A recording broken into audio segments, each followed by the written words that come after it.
అత్యంత సుందరమైన, శోభాయమానమైన, దివ్యమైన అష్టలక్ష్మీ శక్తి స్వరూపాలని చూస్తుంటే సాక్షాత్ ఆ స్వర్గాన్ని పాలన చేసే శ్రీ మహాలక్ష్మియే ఐశ్వర్యాన్ని, సంపదని, ధనాన్ని, ఆశీర్వాదాలని, ప్రశాంతతని, ఆనందాన్ని ఇవ్వడానికి మన కళ్ళ ముందు అవతరించిందా అన్నంత సుందరంగా అనిపిస్తుంది కదా.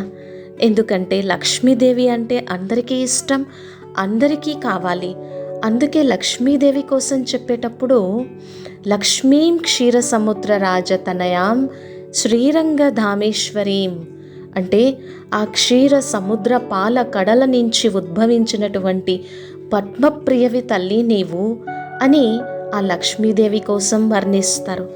అలాగే లక్ష్మీదేవి యొక్క అనుగ్రహం వలన, లక్ష్మీదేవి యొక్క శక్తి వలన దారిద్ర్యాలన్నీ కూడా వినాశనమైపోయి, దారిద్ర్యం అంతా కూడా నాశనమైపోయి, ఆ దరిద్రం నుంచి మనము విమోచనం, విడుదల పొంది అష్టైశ్వర్యాలకి పాత్రులుగా కాగలము.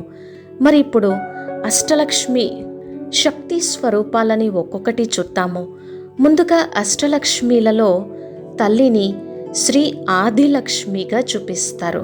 ఆది అంటే సత్యయుగాన్ని, స్వర్గాన్ని, వైకుంఠాన్ని పాలన చేసినటువంటి లక్ష్మీదేవి.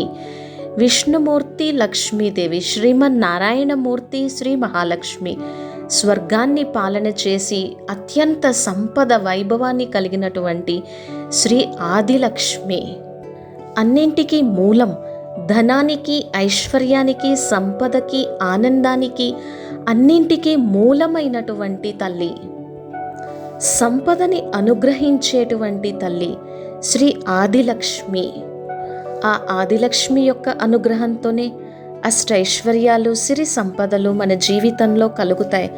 మన జీవితం ఎంతో సుఖ సంతోషాలతో ఆనందంగా వర్ధిల్లుతుంది. ఆ తరువాత రెండవ లక్ష్మీదేవి శ్రీ ధనలక్ష్మి. మనకి ధనాన్ని, సంపదని, ఐశ్వర్యాన్ని ఇవ్వాలి అంటే ధనలక్ష్మీదేవి యొక్క అనుగ్రహం వల్లనే కలుగుతుంది. కానీ ఎంత స్థూల సంపదలు ఉన్నప్పటికీ కూడా మానసిక ప్రశాంతత, ఆనందం లేకపోతే చాలా కష్టం. కావున ముఖ్యంగా మానసిక ప్రశాంతత, ఆనందము చాలా అవసరము.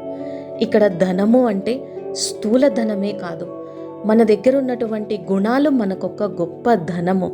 మన దగ్గర ఉన్నటువంటి పవిత్రత, శక్తి మనకొక గొప్ప ఐశ్వర్యము. అదే సుఖ శాంతిలకి జనని కూడా.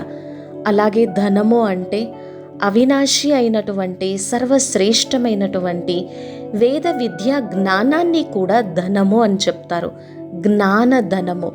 ఆ జ్ఞాన ధనంతోనే మన మనస్సు చాలా ఉన్నతోన్నతంగా, సంతృప్తిగా, సంతుష్టంగా, ఆనందంగా ఆ పరమాత్ముని యొక్క అనుగ్రహానికి కూడా పాత్రులయ్యేలా చేస్తుంది. జ్ఞానధనం ఉంటే అన్ని ధనాలు మన దగ్గరికి ఆటోమేటిక్గా వచ్చేస్తాయి. ఇక మూడవ లక్ష్మీదేవి శ్రీ ధైర్యలక్ష్మి.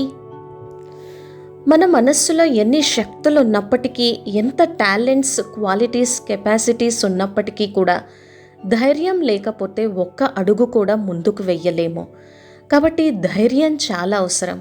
ఏ కార్యమైనా సరే సాధించడానికి, ముందుకు వెళ్ళటానికి, మన జీవితంలో ఉన్నతోన్నతంగా ఎదగడానికి, అనుకున్న ఆశయాన్ని, లక్ష్యాన్ని సాధించడానికి ధైర్యం చాలా అవసరం. అందుకే ధైర్యే సాహసే లక్ష్మి. ధైర్యం అనేటువంటి గొప్ప మహాశక్తి ఉంటే మన మనసు ఎప్పుడూ వీక్ అవటం కానీ, నెగిటివ్ అవటం కానీ, నేను ఇది చెయ్యలేను, నా వలన ఇది సాధ్యం కాదు, ఇది జరగదేమో అనేటువంటి భయాలు కానీ మన మనస్సులో ఉండవు. అవి పూర్తిగా తొలగిపోతాయి. భయము అనేటువంటి అజ్ఞాన అంధకారంతో కూడినటువంటి అన్నింటి నెగిటివ్ ఎమోషన్, విషయ సైకిల్ని పూర్తిగా తొలగించి ముందుకు వెళ్ళడానికి కావలసినటువంటి సాహసాన్ని ఇచ్చేటువంటి శ్రీ మహాలక్ష్మి ధైర్యలక్ష్మి. ఇక నాలుగవ లక్ష్మి శ్రీ మహాలక్ష్మి లేదా శ్రీ వరలక్ష్మి లేదా విజయలక్ష్మి. జీవితంలో మనం ఏ విజయాన్ని పొందాలన్నా, ఏ జయాన్ని పొందాలి అన్నా, ఎటువంటి సంపదను సంపాదించి ముందుకు వెళ్ళాలి అన్నా కూడా భగవంతుని యొక్క, ఈశ్వరుని యొక్క, అమ్మవారి యొక్క ఆశీర్వాదాలు, వరదానాలు చాలా అవసరము. ఎంతగా వరదానాలని వరాలని మనం నింపుకుంటూ ఉంటామో అంతగా మన జీవితంలో మనం విజయాన్ని పొందగలము. విజయము అంటే కార్యం మొదలుపెట్టిన దగ్గర నుంచి పూర్తిగా దాన్ని సాధించే వరకు కూడా ఎలాంటి ఒడిదుడుకుల్ని ఎదుర్కోవలసి వచ్చినా ఎదుర్కొనగలిగి మనోనిగ్రహంతో ఇంద్రియ నిగ్రహంతో నిలబడగలిగే విజయాన్ని సంపాదించడమే. అలా విజయాన్ని సంపాదించడం వలన మన జీవితంలో మహాన్ దశ ప్రారంభమవుతుంది. శ్రీ మహాలక్ష్మి యొక్క ఆశీర్వాదాలు కూడా మనం పొందగలము. ఇక ఆ తరువాత 5వది సంతానలక్ష్మీదేవి. జీవితంలో ఎన్ని ఉన్నప్పటికీ కూడా సంతానం లేకపోతే ఏదో లోటుగా అనిపిస్తుంది.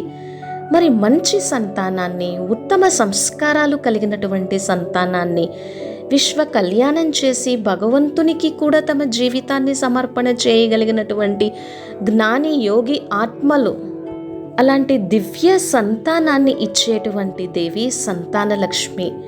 కడుపున పుట్టినటువంటి బిడ్డలు ఎంత సంతోషంగా ఆనందంగా ఉండి మన జీవితంలో కీర్తిని యశస్సుని తీసుకొస్తారో అటువంటి ఉత్తమోత్తమైన సంతానాన్ని ప్రసాదించేటువంటి శక్తి లక్ష్మీదేవి శ్రీ సంతానలక్ష్మి. ఇక 6వ లక్ష్మీదేవి గజలక్ష్మి. గజలక్ష్మి అంటే జీవితంలో ధనం ఐశ్వర్యంతో పాటు హుందాతనము, ఆ మహర్దశ, ఆ రాయల్టీ, డిగ్నిటీ అనేది గజలక్ష్మీదేవి వలన కలుగుతుంది. గజము అంటే ఏనుగు చాలా తెలివైనటువంటి స్వరూపానికి గుర్తు. అనగా ఏనుగు యొక్క నయనాలు చాలా సూక్ష్మంగా ఉన్నప్పటికీ కూడా అతి సూక్ష్మమైనటువంటి వస్తువుని కూడా అవి పట్టుకోగలవు. అలాగే మన దృష్టి కూడా ఎప్పుడూ సూక్ష్మ దృష్టి కలిగి దేని మీద దృష్టి పెడితే మన జీవితం ఆనందంగా ఉంటుందో అటువంటి దివ్య దృష్టిని, అటువంటి జ్ఞానస్వరూపాన్ని, అటువంటి మహర్దశని ఇచ్చేటువంటి దైవము. అందుకే లక్ష్మీదేవికి 2 వైపులా ఏనుగులను చూపించి సాగరంలో కమల పుష్పంలో పద్మప్రియగా చూపిస్తారు. ఇక 7వ అమ్మవారు ధాన్యలక్ష్మి. మన జీవితం సుభిక్షంగా ఆనందంగా ఉండాలి, ఈ భారతదేశం సస్యశ్యామలంగా ఉండాలి అనంటే, ఈ వ్యవసాయిక దేశం బాగుండాలి అనంటే ధాన్యం చాలా అవసరము. మనం తీసుకునేటువంటి ఆహారంతోనే శరీర పోషణ జరుగుతుంది. అందుకే శరీర మాధ్యం కలు ధర్మ సాధనం, శరీర మాధ్యం కలు మోక్ష సాధనం. ఈ సాధనంతో ధర్మాన్ని, మోక్షాన్ని పొందాలి అంటే ముందు ఈ శరీరానికి ఆహారం చాలా అవసరము. ఆ ఆహారమే ధాన్యము. అటువంటి ధాన్యాన్ని ఇచ్చేటువంటి మహాలక్ష్మీదేవి ధాన్యలక్ష్మి. అలాగే జ్ఞాన రత్నాలని, యోగం అనేటువంటి సంపదను కూడా అతి గొప్ప ధాన్యంతో చూపిస్తారు.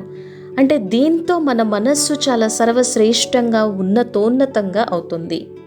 కాబట్టి జ్ఞానం అనేటువంటి గొప్ప ధాన్యము, అలాగే స్థూలమైనటువంటి శరీర పోషణకు కావలసినటువంటి ధన ధాన్యాన్ని ప్రసాదించేటువంటి అమ్మవారు శ్రీ ధాన్యలక్ష్మి. ఇక ఆ తరువాత 8వది అత్యంత అవసరమైనటువంటిది శ్రీ విద్యాలక్ష్మీదేవి. విద్య లేనివాడు వింత పశువు అని చెప్తారు. ఆధ్యాత్మిక విద్య, బ్రహ్మ విద్య, రాజ విద్య, యోగ విద్య మనస్సు యొక్క అవగుణాలని, దుర్గుణాలని, అపవిత్రతని, అశుద్ధతని, అస్వచ్ఛతని తొలగించుకొని పవిత్రంగా ఉండగలిగి ఆ బ్రహ్మానందమయమైనటువంటి స్థితిలో ఉండగలిగి ఈ జీవితంలో పొందాల్సినటువంటి పరమార్థాన్ని పొందడానికి కావలసినటువంటి విద్య ఆ అమ్మవారి కటాక్షం వలన మాత్రమే మనం పొందగలము. కావున మనలో భయాన్ని, అజ్ఞాన అంధకారాన్ని, తమో ప్రధానమైనటువంటి గుణాలను, సోమరితనాన్ని, వికారాలను అన్నింటినీ తొలగించి అత్యంత శక్తిశాలిగా, స్ట్రాంగ్, స్టేబుల్, అన్షేకబుల్ మైండ్ పొందడానికి కావలసినటువంటి విద్యను అనుగ్రహించేటువంటి తల్లి. ఈ విధంగా శ్రీ అష్ట మహాలక్ష్మీదేవిల యొక్క అనుగ్రహంతో ఈ జీవితం ఎంతో ఆనందమయంగా, ఆ పరమాత్ముని యొక్క సంపూర్ణ పరమ పవిత్రతా సాగరుని యొక్క అనుగ్రహంతోనూ అత్యంత ఆనందమయంగా ఈ జీవితం ఉంటుంది.